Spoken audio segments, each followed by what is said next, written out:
Hindi ko alam ang may tuturing kong kababawan ng kanilang paniniwala. Ang tinutukoy ko po ay ang mga maka-Duterte o Duterte supporters na akala mo ba naman ay napakalaki ng kanilang panalo matapos makapasok ang 5 sa kanilang mga kandidato. Yan ay si Bongo, Bato, Marcoleta at Amy Marcos. Actually, 5 lang sila. Actually, kung tutuusin niya, 4 lang eh. Di ba? Magiging 5 lang yan kung kanila si Cynthia Camille Villar. Pero kung tutuusin, 4 o 5 sila, minority pa rin yun. Kung 4 ang nakuha nila, yun ang malinaw eh. Kasi ito si Camille ay nasa alyansa pa rin, although maka-Duterte yan. Pero ang opisyal na kandidato ng Duterte Camp, Duterte 10. Kung magbigay sila ng pahayag, lalo na yung mga supporters, followers nila, akala mo napakalaki ng panalo. Diba? 4 lang kayo. Minority yun. 24 ang senador. Sa tingin ninyo, may influensyahan ang 4 na senador? Ang 20 elected senador? Baka nakalimutan nyo, 24 ang senador ng Republika ng Pilipinas. Yung 4 na nanalo, maliit na grupo yun. Pero ang dating ng paliwanag, komentary, paniniwala ng mga maka-Duterte, para bang talong-talo ang gobyerno. Panalong-panalo sila. Saan nyo hinuhugot yun? Ano ang yung pinanghuhugutan? Huwag niyong kalimutan ang mga senador at maging sa kongreso, anuman ang ginagawa, numbers game.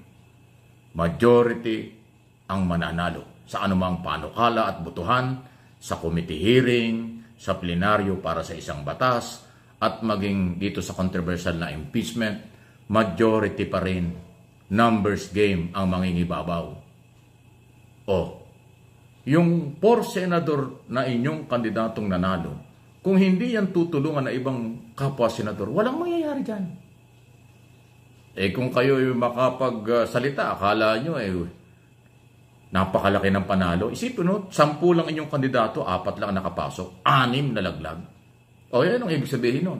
40% lang ang naipasok nyo. 60% talo. Ano ipagmamalaki nyo? Yung alyansa para sa pagbabago ni Pangulong Marcos, at least 50%. Kasi 6 ang naipanalo nila. Sino ba yun? Erwin Tulfo, Lacson, Cayetano, Soto. Sino pa ba? Villar. Kanila yung si Villar, di ba? Yun yun. Lito Lapid, 6. Ang kanilang kandidato ay 11 lang. 6 ang naipanalo nila. 5 lang ang nawala. Sa grupo ni Duterte, 4 lang naipasok, 6 ang natalo. Ano ipagmamalaki nyo? Di ba wala? Hindi kasi kayo tumitingin sa number Ang piling nyo't nanalo yung 4 nyo, akala nyo sila na yung magiging siga sa Senado? Sila na ang masusunod sa Senado? Hindi po pwede. Ako, ang tagal ko ng broadcast sa larangan ng pamamahayag sa broadcast business. Nag-cover din ako sa Kongreso at Senado nung ako reporter pa. Kahit majority nakikiusap sa kasamahan. Lalo na kung minority. Lalo na ngayon, merong magiging 3 na lehitimong oposisyon. Hontiveros, Bam Aquino, at saka Pangilinan. Tapos 4-5 lang yung maka-Duterte. Ang sama ng image, di ba? Maka-Duterte, hindi senador ng bayan. Dapat pag senado ka, senador ng bayan. Hindi senador ng Duterte. Hindi senador ng isang pamilya. Ano yung pagmamalaki nyo? Ito ang tandaan nyo. Pag ginusto ng Malacanang ang anumang dapat gawin ng Senado, panukalang batas kung anuman, may magagawa ang Malacanang kung gugustuhin. Yan ay sekreto. Sila lang nakakaalam yan.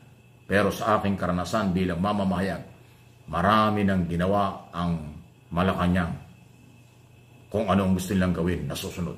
Hindi yan pakikialam. Hindi yan garapalang pakikialam. Pero meron silang magagawa kung gusto nilang gawin. Makontrol ang Senado at Kongreso. Alam ba niyo yon, mga DDS? Wala, hindi niyo alam yon. Masyado lang kayong bilib sa sarili. Nanalo lang si Duterte sa Davao, nakakuha lang kayong 4 na senador. Akala nyo kayo na may kontrol ng Pilipinas? Akala nyo kayo na may kontrol ng Senado? No. Yan nga po talaga ang asta naman talaga ng mga maka-Duterte, ng mga DDS, mga kayayabang, mga akala mo kung sino. Pero 'di ba, hindi po maiaalis na napakalaking dagok sa kanilang grupo, sa kanilang samahan ang pagkakahulit, pagkakakulong sa ICC ni Digong. Wala silang bawi doon. Wala silang doon, wala silang magagawa doon. At kahit na ano pang gawin nila, kahit lusubin pa nila ang dahig sa ICC doon, ay hindi po mapapalaya si Digong at hindi mapapauwi dito sa Pilipinas. Yan ang pinakamalaking dagok, pinakamalaking sampal sa mga DDS. At araw-araw po silang sinasampal ng katotohanan na ang kanilang anito ay wala dito sa Pilipinas. Kaya yung mga maliliit lang po na pangyayari sa buhay nila, ginagawa nilang malaking selebrasyon. Pero ang totoo, sila'y nagdadalamhati dahil ang kanilang anito ay wala dito sa Pilipinas. Si Duterte nanalong mayor, under pa rin yan ang Office of the President. Pag nagkamali yan sa Davao, madaling masuspindi yan. Tandaan nyo, ang DILG, under ng Office of the President. Ang ombudsman, kahit independent yan, mayroong authority to suspend local official pag nagkamali. Kaya pag si Duterte umupo bilang mayor at yung mga Duterte umupo, dapat maingat sila. Hindi nila kakampi ang Malacanang, lalo na kung lalabag sa batas. Yan ang sinasabi ko sa inyo. Hindi ko muna nakabalik ang mga Duterte, nakakukay ng mga senador, kayo na ang masusunod sa bansang ito. Never. Don't do that. Yun po ay kung makakaupo si Digong dahil ayon po sa COMELEC at sa DILG. Si Digong po ay meron lamang hanggang June 30 para po makapanumpa sa DILG at sa COMELEC sa Davao. Kaya lang si Digong 30 years pa uuwi. June 30 ang palugit. Si Digong 30 years po bago makauwi ng Davao. So paano yun? At ito po ay hindi masasabing tagumpay ni Digong dahil nga po kahit na binoto siya ng mga taga Davao, hindi po siya makakapanumpa, hindi siya makakapagsilbi. At higit sa lahat, hindi po siya makakatanggap ng sahod kapag po siya ay hindi po nakapanumpa. Hindi po pwede na ang manunumpa ang kanyang abogado. Sa COC, pwede po na ang magpapile ng COC ay abogado, kamag-anak, anak, kapatid, o kaya ay asawa. Pero, iba po kapag ikay manunumpa na kailangan na ikaw ay present at kailangan po ay virtual. Hindi po kailangan virtual, hindi po pwede ang virtual. At isa pa, meron namang option si Digong. Yun ay kung papayagan siya ng Netherlands at ng ICC na magpunta doon sa ating embahada, or eto pong embahada mismo ang pupunta ng ICC. So may option pa rin naman si Digong. Kaya lang, yun ang katanungan. Papayagan ba siya ng ICC? Ayan po ang mga option ni Digong. Pero ako, para sa akin, kahit na makapanumpa pa si Digong, kahit na magkaroon pa siya ng sahod, hindi po ito katagumpayan ng mga Duterte. Dahil kahit na tumanggap pa ng sahod si Digong at maging acting mayor etong si Baste Duterte, di ba? Araw-araw po silang sasampalin ng katotohanan na si Digong ay nabubulok doon sa kulungan. Ang authority ng Office of the President, National Government, nandyan pa rin under the law. Presidential System of Government. Nakuha niyo yun? Hindi ibig sabihin na mayroon kayong senador at ang mga Duterte nakabalik. Lahat ng gusto niyong gawin, mangyayari na. Lahat ng gusto niyong gawin, ay magagawa niyo. Hindi. Hindi pwede yan. Pag ginawa niyo yan, suspension ang aabutin niyo. Delikado yun. Yan ang sinasabi ko. Aral-aral kasi. Kayo kasi puro pangungopia lang. Naniniwala kayo sa mga vlogger nyo. na wala namang background sa journalism, wala namang background sa investigative reporting, wala namang alam tungkol sa malawak na politika. Dighay lang nila, pangarap lang nila, kinontent na. Naisip lang nila kahit suntok sa buwan, ginawang topic na. Naniwala naman kayo, di sa halo-halo kayo. Mababaw na kaalaman. Pero ako, hindi naman tayo nagyayabang. Alam ko ang sinasabi ko. At kayo kung panindigan ang sinasabi ko. Numbers game sa gobyerno. Kahit sino ka, kung wala kang kakampi, wala yan. Di ba? Sa tingin ninyo, kaya maghari-harian ni Bato, ni Go, ni Magcoleta, at saka ni Aimee? Kaya nilang guluhin at kontrolin ang Senado? Never. 4 lang sila eh. Papayag ba yung majority, yung 20 senador, na maging sunod-sunuran lang sa 4 na Duterte senador? Hindi pwedeng mangyari yun.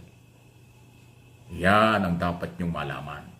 Maging marunong alamin ang kapangyarihan ng bawat senador. Alamin nyo ang kapangyarihan ng Estado. Alamin din ninyo ang limitasyon na kapangyarihan ng local official o ng kahit na sinong elected official. Hindi pwedeng maghari-hari ang mga Duterte kahit nakabalik sila. Pag lumabag sa batas, may pananagutan pa rin. Nandyan ang DILG na pwedeng magsuspende. Nandyan din ang ombudsman na pwedeng magsuspende ng kahit na sinong government official. Dapat alam nyo yun. Kung hindi, kawawa kayo. Kawawa ang inyong mga followers. Nabubudol nyo. Fake news kayo. Fake yung galawan. Delikado. Magpakatalino para merong kredibilidad at merong kapanipaniwalang argumento. Please like and share ng video. Yan po ang pinakamaganda sa pamumuno ni PBBM. Lahat ay pantay-pantay. Kaya ikay mahirap, mayaman, makapangyarihan o ikay simpleng Pilipino lamang. Kapag ikaw ay lumabag sa batas, kailangan mo itong harapin at pagbayaran. Yan ang kagandahan kay PBBM, di ba? Pantay-pantay po ang mga Pilipino. Kaya nga po dito po sa pangyayari na ito na merong kasong kakaharapin si Pulong dahil po sa kanyang pagiging marahas doon po sa isang bugaw na inorderan nila ng tilapia. Talaga pong nakikita natin na ang mga Duterte po ay meron po talagang bad side, di ba? Pati si Digong, pati si Sara Duterte. Si Bastem, nakita natin na nung panahon ni Ellen Adarna, di ba? Nakita nyo naman siguro yung video na trending noon yun.